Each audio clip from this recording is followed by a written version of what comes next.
Assalamualaikum warahmatullahi wabarakatuh. Selamat siang, salam sejahtera buat kita semua. Siang ini kita akan membahas tentang sesi tanya jawab untuk menindaklanjutin beberapa pertanyaan yang belum diselesaikan pada seminar webinar pada tanggal 12 Juni 2020 kemarin. Untuk pertemuan pertama ini, maka narasumber yang akan menjawab adalah Saudara Yusafat, Inspektur Tambang di Direktorat Teknik Mineral dan Batu Bara. Semoga dengan adanya sesi tanya jawab ini akan mampu menyamakan persepsi tentang penerapan Hackwell Mining System di Indonesia, dan semoga Hackwell Mining System ini merupakan salah satu solusi peralihan dari tambang terbuka menuju tambang bawah tanah. Untuk selanjutnya, untuk acara sesi tanya jawab nanti akan dipandu oleh moderator Saudara Reni Rinjani. Waktu kami persilahkan. Terima kasih Pak Ali. Assalamualaikum warahmatullahi wabarakatuh. Di sini saya mencoba untuk mewakili dari teman-teman ataupun Bapak Ibu yang mengikuti acara webinar kita. Cukup banyak pertanyaan yang diajukan untuk para narasumber kita. Di sini saya akan mengajukan pertanyaan untuk Pak Yosafat Leonard ini. Salah satu rekan saya di Subdit Pengawasan Teknik. Halo Bang Yosa. Halo Ibu Reni. Oh, iya. Sehat Bang? Sehat. Terima kasih. Sehat Bu Reni? Alhamdulillah sehat. Gimana di rumah? Masih WFH, belum kebagian shift untuk WFH ini. Oke. Ini nih ada beberapa pertanyaan dari teman-teman, baik itu dari mahasiswa, perusahaan maupun praktisi pertambangan nih. Untuk Pak Yosafat, kita mulai aja ya. Oke, kita mulai. Silakan Bu Reni. Kita mulai untuk pertanyaan pertama ini. Untuk Pak Yosafat dari Pak Denny Ramdhani, salah satu inspektur tambang yang penempatan di Jawa Barat ini. Pertanyaannya adalah, apakah Minerba berencana mengatur secara khusus melalui Kepdirjen terkait pengawasan sistem penambangan menggunakan high wall mining tersebut? Nah, gimana ini Pak Yosa menanggapinya ini? Baik, terkait pengawasan ya dan pengaturan khususnya di dalam Kepdirjen, memang sejauh ini belum ada inisiatif untuk sana, karena memang dari rentang tahun 2017 sampai 2020 sejauh ini memang untuk pemegang izin yang di bawah kewenangan pemerintah pusat, sejauh ini baru ada 3 yang menggunakan teknologi ini. Jadi memang secara frekuensi memang masih belum banyak gitu ya.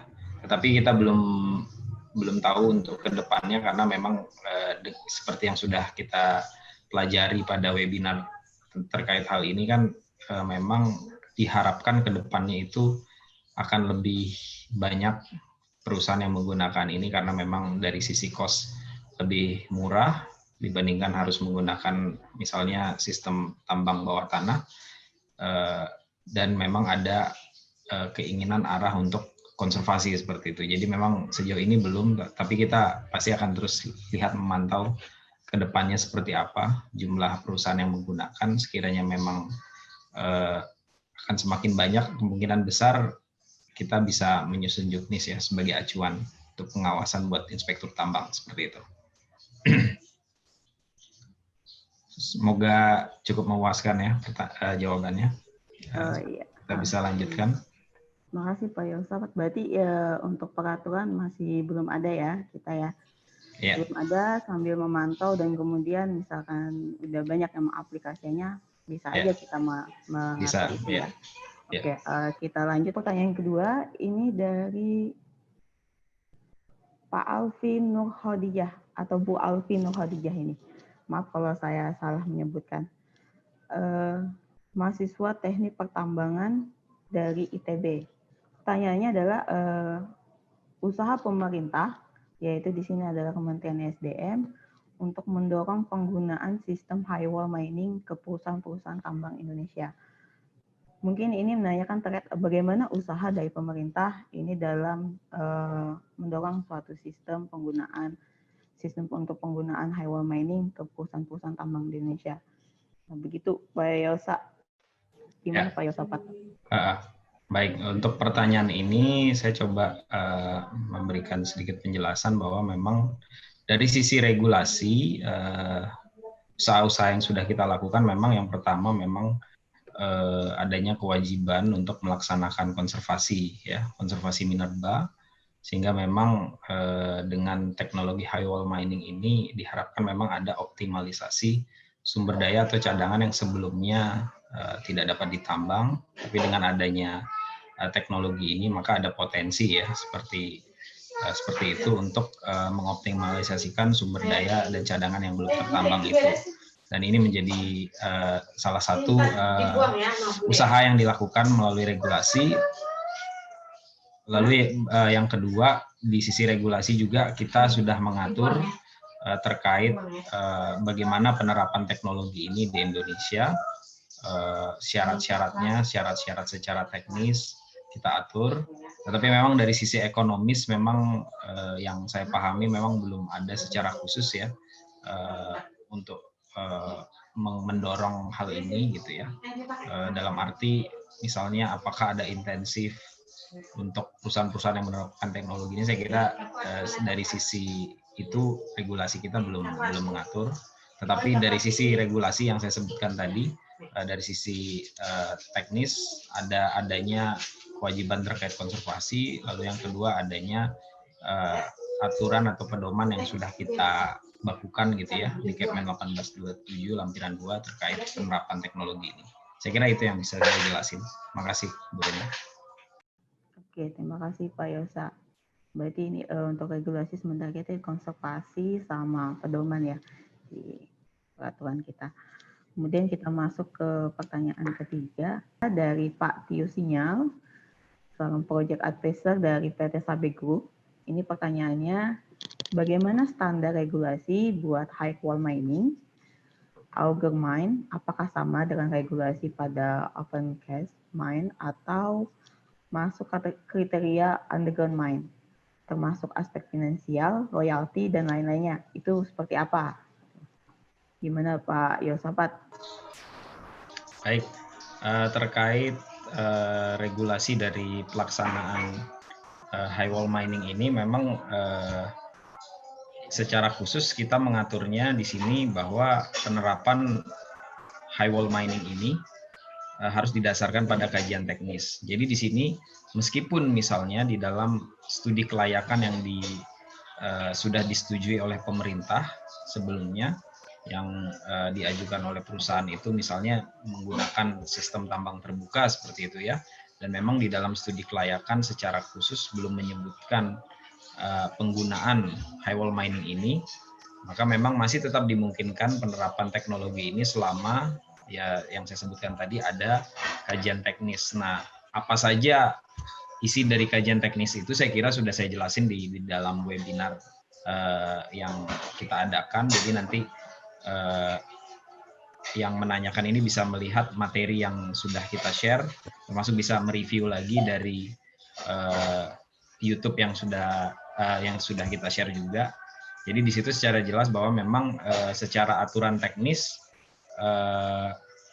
kita hanya memerlukan kajian teknis gitu ya untuk diterapkan. Tetapi memang secara idealnya memang kalau memang penerapan high wall mining ini sudah direncanakan jauh hari, memang sebaiknya dimasukkan di dalam studi kelayakan.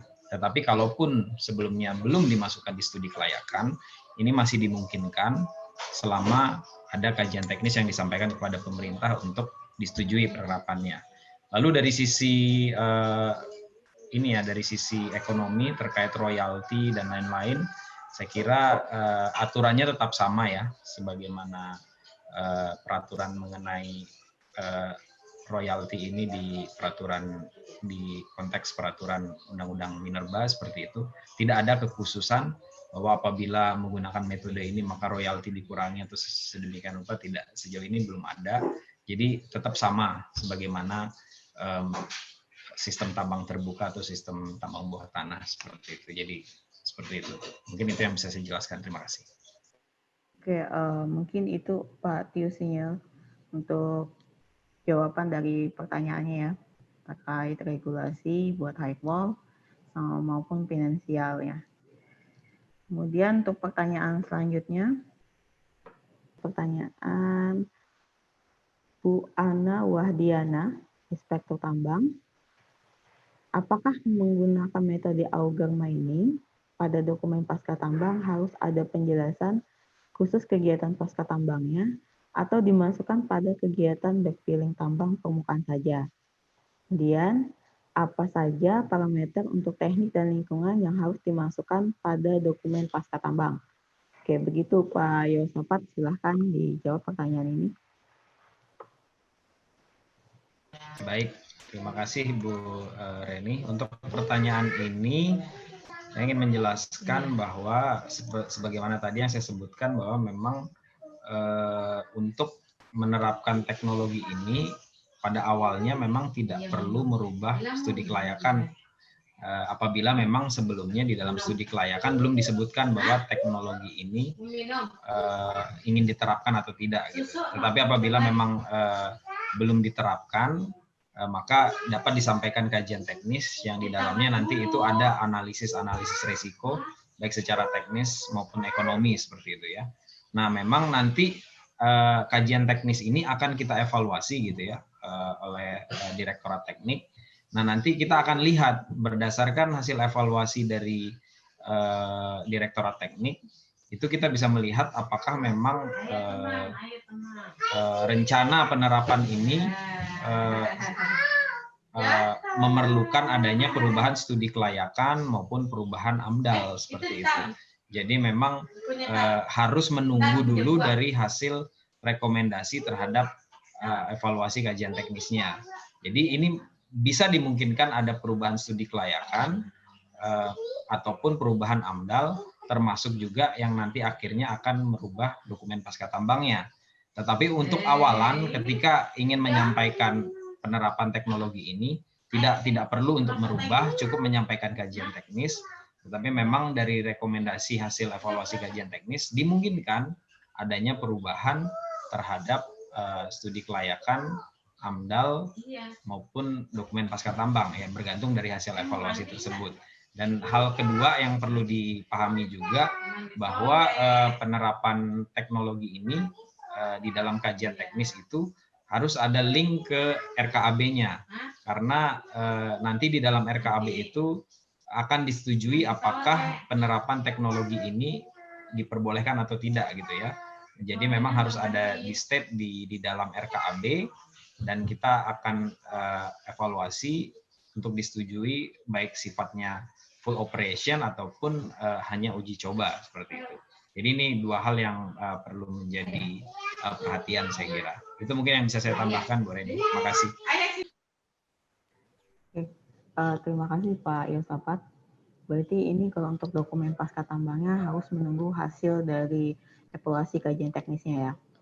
Oke, untuk pertanyaan selanjutnya dari dua peserta kita yaitu Pak Husnul Mubarak dari Inspektur Tambang, kemudian Pak Arif Adi Pradana dari PT Talent Orbit Prima.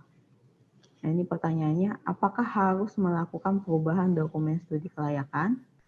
Apakah sudah ada sinkronisasi dengan peraturan KLHK bahwa metode penggalian dengan high wall mining system ini tidak perlu melakukan adendum AMDAL atau AMDAL baru jika aktivitas penambangan sebelumnya adalah open pit saja? Nah, ini mungkin inline dengan pertanyaan sebelumnya ini. Silakan dijawab Pak Yosafat. Baik, sejalan dengan apa yang sudah saya jelaskan di dalam pertanyaan sebelumnya itu, jadi memang untuk menerapkan ini memang harus ada kajian teknis. Nah, kajian teknis itu memang tidak perlu merubah studi kelayakan dulu. cukup menyampaikan kajian teknis, tidak perlu langsung merubah studi kelayakan atau AMDAL. Nah, nanti kajian teknis itu kan disampaikan kepada Direktorat Teknik dan persetujuannya kan akan ada di dalam RKAB. Nah, tetapi memang harus dicatat bahwa di sini hasil kajian teknis itu akan kita evaluasi apakah memang dari hasil evaluasi itu pertama perlu ada perubahan studi kelayakan kah, perlu perubahan AMDAL kah, atau tidak gitu. Jadi ini akan keluar berdasarkan hasil evaluasi.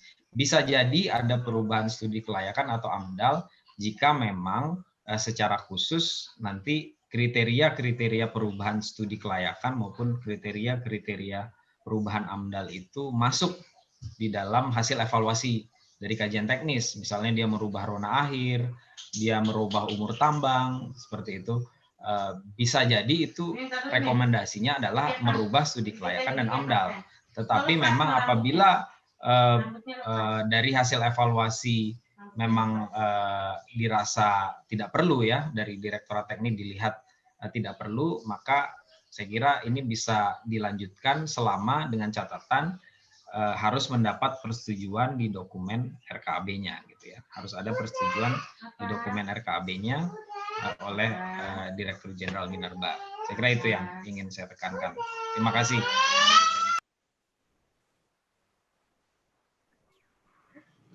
Baik, terima kasih Pak Yosapat. Sepertinya ramai sekali di rumah ya. Oke, tadi kalau yang saya catat berarti bisa dimungkinkan ya untuk merubah adanya perubahan studi kelayakan maupun AMDAL ya. Dan kemudian juga pada saat kajian teknis juga harus ada persetujuan DRKB. Begitu ya Pak Yosapat ya. Oke, kita lanjut untuk pertanyaannya. Ya mohon maaf nih, mohon dimaklumi ya. Biasa rumah kecil lagi WFH ya beginilah ya, satu ruangan dipakai sama-sama. Yang penting bisa bersinergi lah.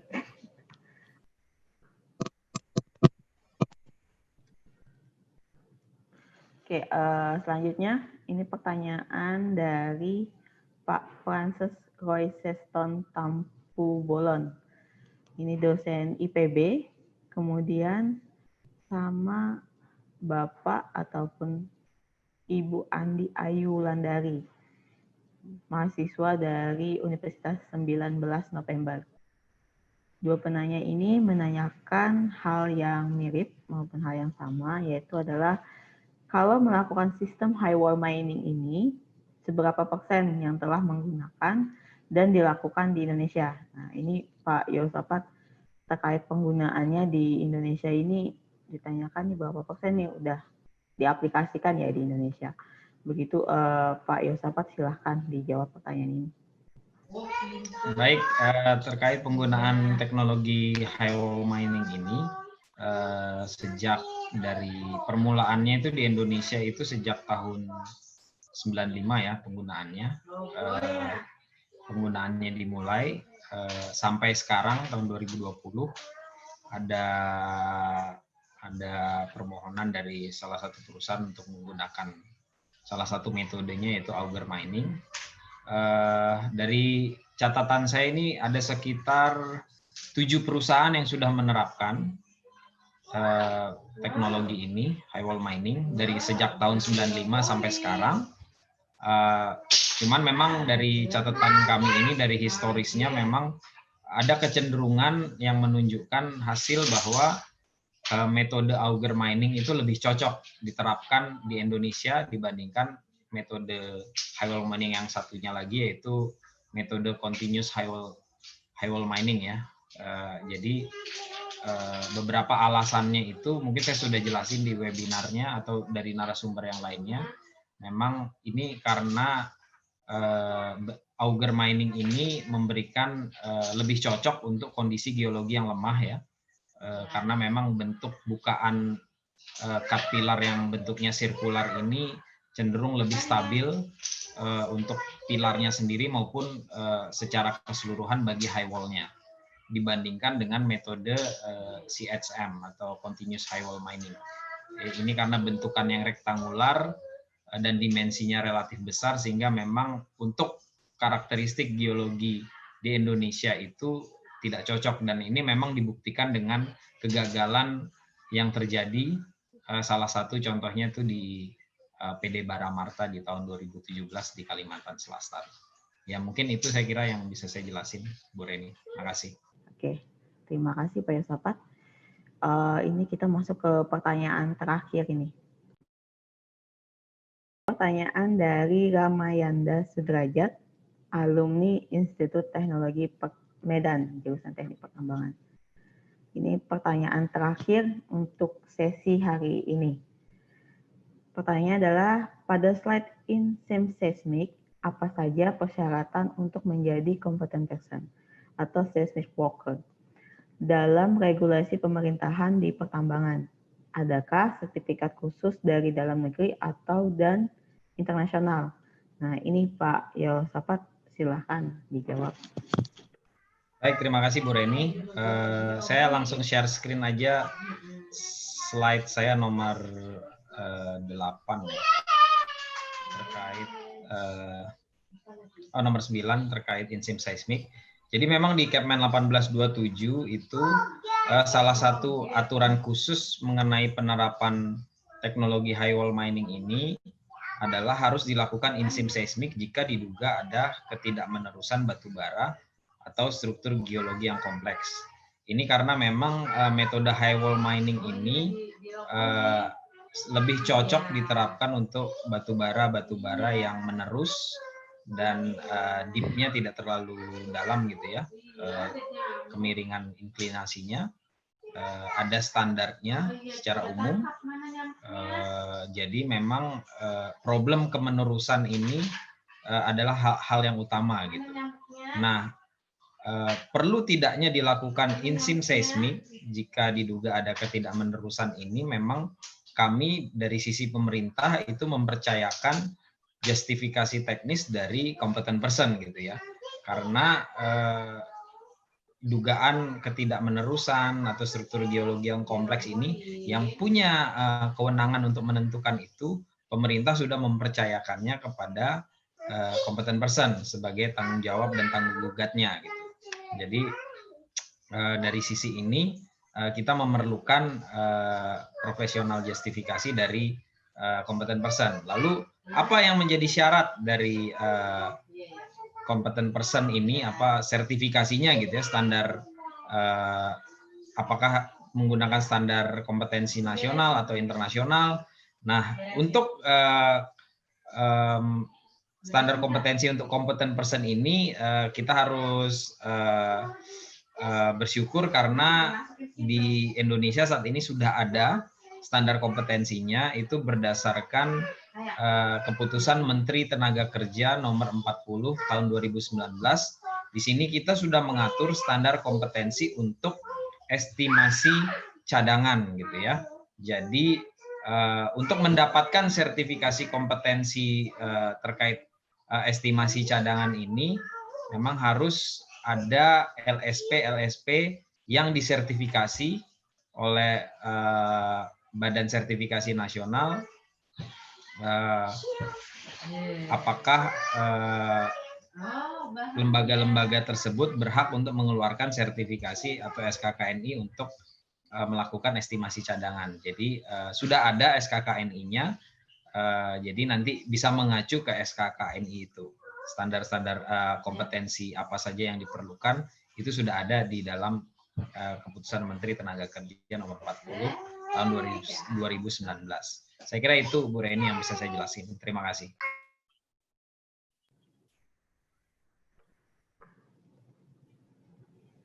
Oke, terima kasih untuk Pak Yosapat.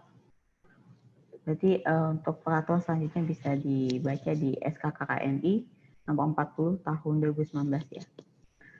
Oke, itu Kepmenaker ya. Kepmenaker itu yang Kepmenaker yang mensahkan SKKNI-nya. Gitu. Ya.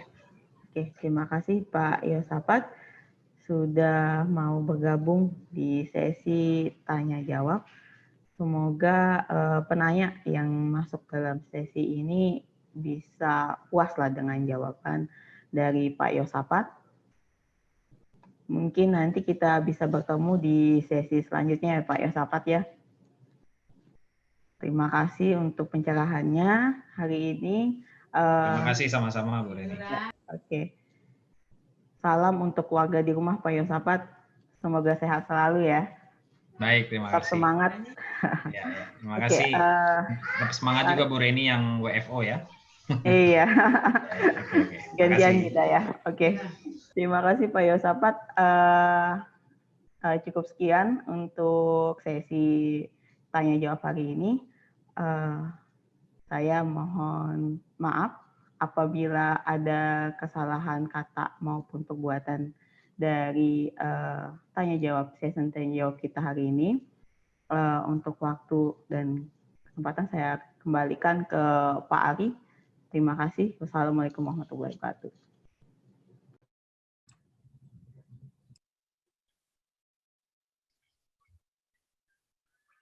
Terima kasih kepada narasumber Saudara Yosafat yang telah menjawab semua pertanyaan pada sesi tanya jawab bagian 1 ini, dan moderator Saudara Reni yang telah memandu jalannya sesi tanya jawab ini. Untuk pertanyaan-pertanyaan yang belum dijawab akan dilanjutkan besok. Demikian kami ucapkan terima kasih. Sampai jumpa besok lagi. Wassalamualaikum warahmatullahi wabarakatuh. Waalaikumsalam warahmatullahi wabarakatuh.